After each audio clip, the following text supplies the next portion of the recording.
요즘은 레트로가 유행이라고 하죠.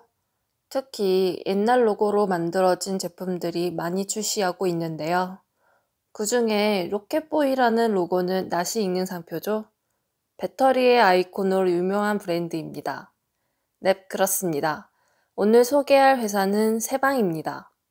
세방은 주로 물류 사업을 하는 회사인데요. 저번에 소개한 KCTC와 사업군이 유사한 관계로 간략하게 세방에 대해 알아보고 로켓보이 브랜드 세방전지에 대해 소개하겠습니다. 세방의 사업을 분류해보면 컨테이너, 중량물, 벌크 운송과 하역, 물류센터 운영, 3자 물류로 나눠볼 수 있습니다. 주 사업은 운송 사업으로 매출의 60%를 차지하고 있고 그 다음으로 수출입 판물의 항만하역 27.3%, CY/CPS 컨테이너 보관 9.3%, 건물 및 장비 임대 수익 3.4%입니다. 여기 사업에서 눈여겨보면 좋을 사업은 LMA 사업입니다. 컨테이너 보관 업무에 속한 사업인데요. 단어가 좀 생소하죠? LMA는 런던 메탈 익스체인지로 국제 비철금속 거래소로 LMA가 비철금속 거래의 중심이라고 보면 됩니다.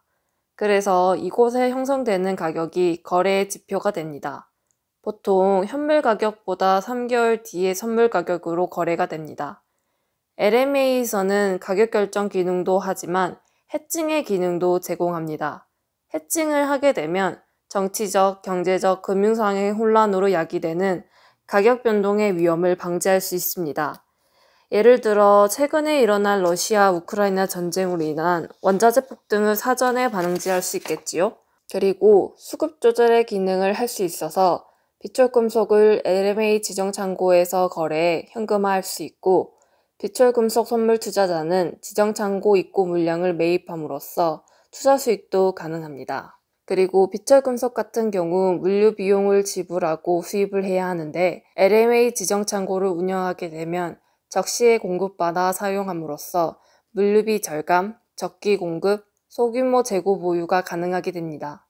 또한 국내 산업 및 군수 물자 조달의 핵심 역할을 하는 조달청으로 국가 산업 기반의 보조적인 역할도 합니다. 현재 최대 규모의 LMA 창고는 광양에 있고 부산, 용당, 감천 등의 지정 창고를 통해 20만 톤 규모의 비철금속을 보관 및 운영 관리를 하고 있습니다. 그 다음 세방전지에 대해 소개하겠습니다. 세방전지는 로켓 배터리라는 브랜드로 알려져 있습니다. 여기 로켓보일 로고 우리에게는 친숙하죠? 세방전지는 충전 가능한 2차 전지에 속하는 납축전지를 생산하고 있고 차량용, 산업용, 재생용 등 다양한 종류의 납축전지를 생산합니다.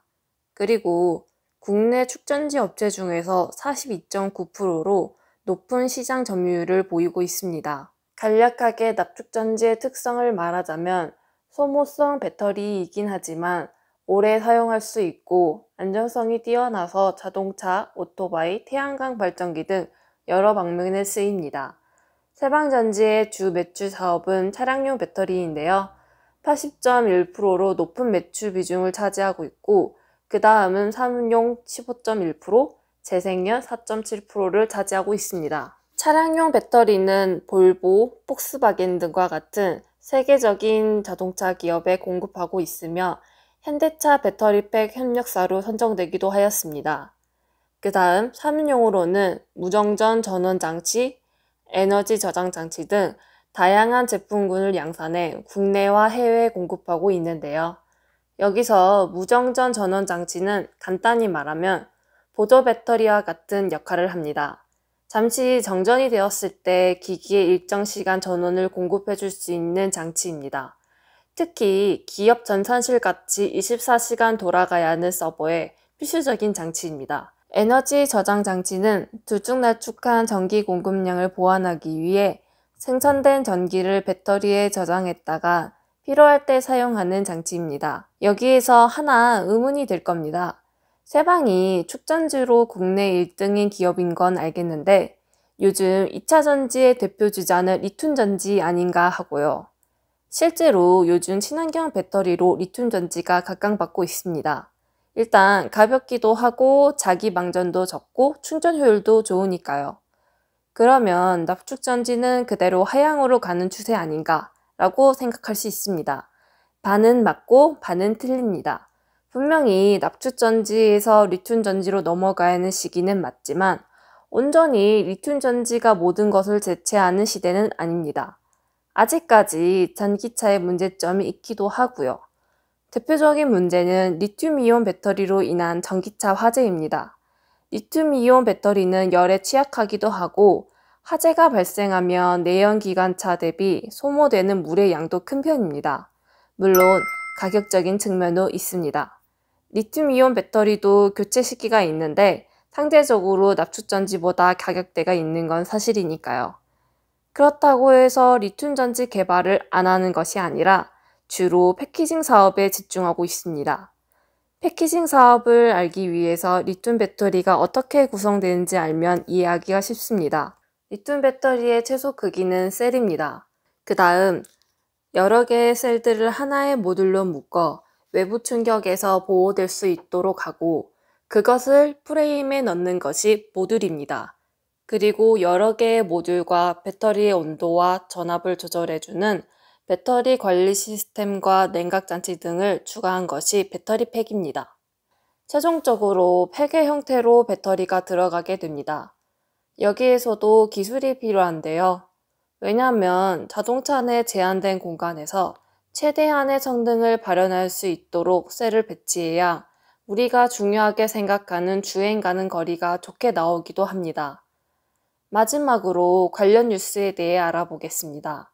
첫 번째, 2021년 10월에 세방전지의 자회사인 세방리튬 배터리가 광주시에 1,200억 원을 투자해 33,000제곱미터 규모의 전기차 배터리팩 제조 공장을 건립하는 투자 협약을 체결하였습니다. 세방리튬 배터리는 연축전지의 시장 점유율 국내 1위인 세방전지의 자회사로 자동차 빌트인 카메라 보조 배터리와 전기차 리튬이온 배터리 모듈 제작 분야의 신기술을 갖춘 기업입니다. 앞으로 리튬 배터리 시장에 대한 투자를 지속적으로 한다고 하니 기대해봐도 되겠죠? 두 번째, 원자재 확보 전쟁입니다. 아직까지 원자재 가격 상승세가 지속되고 있습니다. 원인은 두 가지로 뽑을 수 있습니다. 첫 번째는 전기자동차 시장의 성장입니다. 전기자동차의 수요가 계속 증가함에 따라 많은 배터리가 필요하게 되는데요. 그러다 보니 필수적으로 들어가야 하는 원자재 공급은 항상적인데 수요량이 폭증하다 보니 자연스레 가격이 상승합니다. 그래서 앞으로 자동차 배터리에 들어가는 리튬, 니켈, 코발트는 지속적으로 상승한다는 말이 많습니다. 두 번째는 중국입니다. 중국은 자국 내 원자재 매장량이 크지는 않지만 대부분의 리튬, 니켈, 코발트와 같은 배터리 원자재 3대장을 생산합니다. 왜 그렇게 되었는지 알아봅시다. 먼저 중국은 콩고와 같이 코발트 매장량이 높은 나라의 채굴권 대부분을 인수해서 원자재를 싸게 수입합니다. 그 다음 1차 가공을 거쳐 화합물을 만든 후 납품하게 되는데 그 과정에서 많은 프리미엄이 붙게 됩니다. 중국 가공업체의 프리미엄으로 가격이 오르게 된 거죠. 현재 러시아 우크라이나 전쟁을 통한 원자재 상승도 있지만 그 뒤에는 중국의 영향이 큽니다. 그러다 보니 많은 배터리 회사들이 중국의 말 한마디에 기업이 흔들리고 있습니다. 중국 의존도를 줄이기는 해야 하는 것은 알지만 쉬운 일은 아니니까요. 그래서 요즘은 기술도 기술이지만 안정적으로 원자재를 공급받을 수 있는 것이 중요해지고 있습니다. 오늘은 세방과 세방전지에 대해 알아보았습니다. 배터리라고 생각하면 그저 작은 건전지밖에 생각이 나지 않았었는데 알면 알수록 이 배터리 하나에 많은 이윤이 엮여졌다는 것을 알 수 있습니다. 앞으로 배터리 산업은 점차 어떻게 될지 궁금해지네요. 오늘은 여기에서 끝. 다음 시간에 봬요.